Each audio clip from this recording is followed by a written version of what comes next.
je crois que ceux qui continuent de lancer les appels à candidature n'aiment pas du tout le président de la République.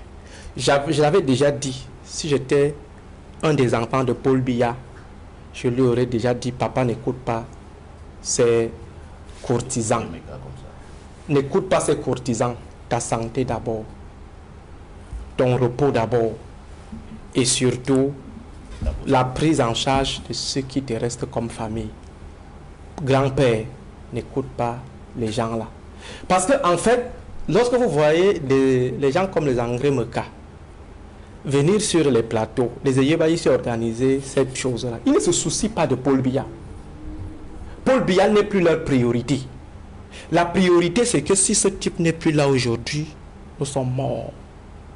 Nous sommes morts. La preuve en est que jusqu'à aujourd'hui, si on vous demande qui est le numéro 2 du RDPC, si vous demandez à M. Meka, il va vous dire que c'est un secret à garder, à conserver, je ne sais pas dans quel... Non, ils n'ont pas de numéro 2, ils n'ont pas de numéro 3, ils n'ont pas de numéro 4, ils n'ont absolument rien parce que ils ont mis Biya dans une position où après lui c'est l'océan. Après l'océan c'est un long désert. Après un long désert c'est un néant. Après ce néant on commence à voir quelques têtes qui sont dans la pagaille. Ça veut dire les têtes comme Ngongo, Laurent, Motazé, petites têtes qui pataugent en fait.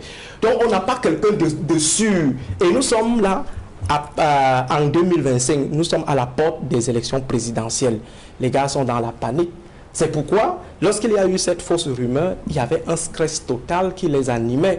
Ils étaient nerveux, ils étaient dans un mutisme total. Tout ça parce que, pas parce qu'ils n'aimeraient pas voir Biya aller dans l'au-delà. Hein. Non, c'est pas ça. C'est parce qu'ils se demandent qu'on va faire comment si notre papa meurt. Donc, ils sont encore accrochés au biberon de Paul Biya. Ils n'ont pas grandi entre-temps. Ils n'ont pas pu trouver une alternative. Et c'est risqué pour le Cameroun parce que il y a une tension sociale qui est en train de se maturer, qui se condense davantage. On n'est pas obligé d'être du MRC pour constater qu'il y a un impératif de renouvellement à la tête de l'État. On n'a pas besoin d'être un opposant radical ou un opposant fondamentaliste pour comprendre que Biya 2025 c'est un mandat de trop. Mais je rappelle qu'il a tout son droit. Il jouit de tous ses droits. Il peut encore se représenter, il a le droit de se représenter. Mais pour nous autres analystes et pour nous autres humanistes surtout, nous sommes d'accord avec Monseigneur Cléda que c'est du surréalisme. Penser que monsieur, un grand-père de 92 ans, peut encore prendre 7 ans à la tête d'un État, ça veut dire atteindre 100 ans au pouvoir. Je crois que c'est trop suicidaire, pas très suicidaire, c'est trop suicidaire. Et ceux du RDPC même ils sont conscients que en fait, s'ils balancent encore la carte Biya, c'est juste le choix par défaut. Et je me demande comment eux aussi n'ont pas pu préparer quelqu'un pour essayer d'éviter aux Camerounais ce qui pourrait arriver au cas où on se retrouve dans une situation de renouvellement de mandat à la tête de l'État en 2025. Et surtout, comme l'honneur Cléda, les élections au Cameroun ne servent absolument à rien. Quand on dit ne servent absolument à rien, ça veut dire que les élections, on connaît déjà qui va gagner. Alors dans le qui va gagner là, on a toujours fait comme ça, rien ne nous est arrivé, mais un jour quelque chose peut vous arriver. Bien carbone à la Djom Tekbo, un jour, un homme peut arriver facilement. Donc c'est pourquoi il faut qu'ils prennent aussi en compte. Est déjà là. Voilà, et il faut que le président de la République prenne en compte ce que disent les leaders religieux tels que Monseigneur Cléda. Monseigneur Cléda, c'est une autorité morale. Je crois qu'il n'est pas membre d'un parti politique. Je crois que Monseigneur Cléda n'est pas celui-là qui va à tout prix que le Cameroun soit à feu et à sang. Je crois que Monseigneur Cléda n'est pas celui-là qui fera peut-être dans du populisme. C'est avec le regard d'un intellectuel, avec le regard d'une autorité morale. Et si M. Biya et son entourage ont refusé jusqu'ici d'écouter les voix comme les nôtres, au motif que nous sommes englués, je ne sais pas dans quel complot, mais qu'on écoute quand même Monseigneur Cléda, les autorités religieuses. Si on bafoue son autorité, finalement, on ne saura plus à qui M. Biya fera confiance, et surtout lui qui est fils de catéchiste, que le catéchiste écoute le prêtre, que le catéchiste écoute l'évêque, pour au moins sauver ce qui est encore sauvable au Cameroun. Bonjour les enfants, c'est papa, ça c'est le docteur, mon bon petit, le docteur Aristide Monod. Je vous dis souvent que j'ai des bons petits là, que même si je tombe, je dis que c'est fini pour moi, je suis sûr et certain que ces bons petits là, le Cameroun de demain est entre de bonnes mains. Et j'avais mes deux bons petits là sur ce plateau. C'est-à-dire que mon bon petit, le docteur Aristide Monod, et mon autre bon petit, maître Roland Djou, que des docteurs et des professeurs. Un arbre qui donne des fruits de très bonne qualité. De très très bonne qualité. Vous savez, à chaque fois, je vous dis toujours, les enfants, moi j'habite à l'arrivée. Hein. Le problème avec moi là, c'est que j'habite à l'arrivée. C'est-à-dire que quand je dis quelque chose, je dois souffrir jusqu'à ce que vous venez me retrouver là où je suis.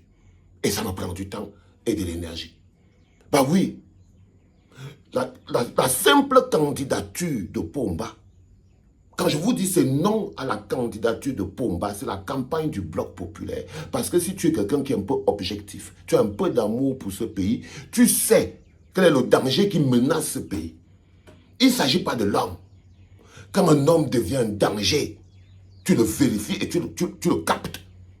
L'amour que j'ai pour mon pays me permet de chercher qu'est-ce qui menace le plus mon pays. Et ce qui menace le plus mon pays, en ce moment, c'est la candidature de Pomba. C'est une candidature qui va plonger mon pays dans un contexte où je croyais avoir vu le fond. Là, je vais voir ce qu'on appelle même le fond du fond. Non, Aristide, va plus loin, frère. Il n'a pas le droit. Il n'a pas le droit. C'est même pas une histoire de constitution ou de quoi que ce soit. Il n'a pas le droit. Un droit, c'est quelque chose qui est fondamental, que tu as gagné, soit par tes compétences, soit par ta naissance. Ok? Mais pas sa naissance et son âge, non, il n'a plus le droit. Il n'a plus le droit, frérot. Du tout. Et quand tu pars prendre son bilan vient lui enlever encore l'autre droit. Parce que ton bilan te donne un droit. Ton bilan t'enlève les droits. Ton bilan peut te donner un droit. Et ton bilan t'enlève aussi d'autres droits que tu avais même avant quand tu es né dans le ventre de ta mère. Quelqu'un qui a plongé le pays dans la situation là où on est là-ci. Il n'a plus le droit comme un autre citoyen de devenir candidat à l'élection présidentielle parce qu'il a déjà fait ses preuves et son bilan est négatif. Tu vois, non mon petit. Il n'a aucune option là. Il n'a aucun droit, frérot. C'est une imposture. C'est une imposture, frère. C'est-à-dire que c'est l'ouverture de la marmite une fois. C'est l'ouverture de la marmite une fois, frérot. Il n'a aucun droit de prétendre encore, à part celui de nous mettre dans une situation compliquée. Et quand je vous disais encore, les enfants, que des gens qui n'existent pas, je parle toujours de ici là comme n'importe quoi, et c'est pour ça que les gens me détestent, non? Quand je dis qu'ils n'ont pas de valeur, c'est des gens sans valeur. Il y a des années, je vous disais, ils n'ont pas le numéro 1, ils n'ont pas le numéro 2, ils n'ont pas le numéro 3. Nous, on a notre champion, il est déjà là, on les attend sur le terre-terre. Il y a 3 ans, les enfants. Il y a 3 ans, je vous attends à l'endroit où on est placé ici. Depuis 3 ans, je vous attends à l'endroit où on est placé ici. Oui, les enfants, ils n'ont pas le droit. Et nous, en tant que peuple, c'est nous qui donnons les droits et c'est nous qui les enlevons. Si nous lui donnons le droit d'être candidat à l'élection, vous savez très bien ce que veut dire le nom Paul Biya. Ça veut dire que préparez-vous, retroussez vos manches pour aller à la bagarre. Oui. Ça veut dire que dès que vous lui donnez le droit d'être candidat à l'élection, ça veut dire que vous donnez le droit à la tricherie, vous lui donnez le droit de voler vos votes, vous lui donnez le droit de mettre Clément Atangana, vous lui donnez le droit de mettre Eric Essousser, vous lui donnez le droit de continuer avec Atangandji, vous lui donnez le droit de partir avec Famandongo, vous lui donnez le droit de nous rattacher encore. Mais ça que vous ne captez pas.